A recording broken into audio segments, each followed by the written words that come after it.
অবৈধভাবে পাচার করার সময় বিস্ফোরক বোঝাই মোটরসাইকেল বাজেয়াপ্ত করল পুলিশ। ঘটনায় গ্রেপ্তার করা হয়েছে একজনকে। ধৃতের নাম চাঁদু লেট। ঘটনাটি বীরভূমের নলহাটি থানার খাপুর গ্রামের কাছে। মোটরসাইকেলে থাকা বস্তা থেকে উদ্ধার করা হয়েছে 500 পিস জিলেটিন স্টিক ও 50 কেজি অ্যামোনিয়াম নাইট্রেট।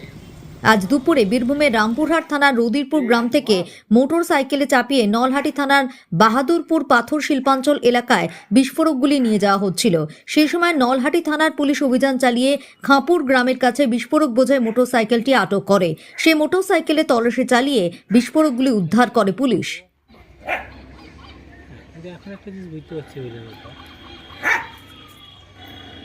গো 10 কিলোমিটার দূরে বাড়িটা, 12 কিলোমিটার দূরে বাড়িটা।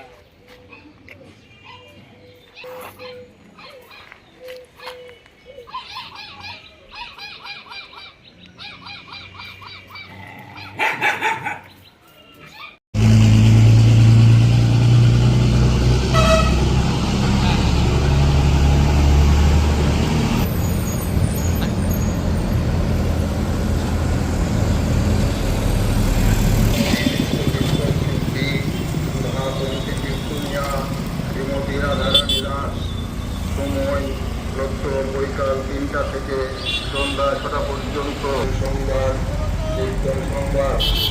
যদি ভক্তজনদের জানা যাচ্ছে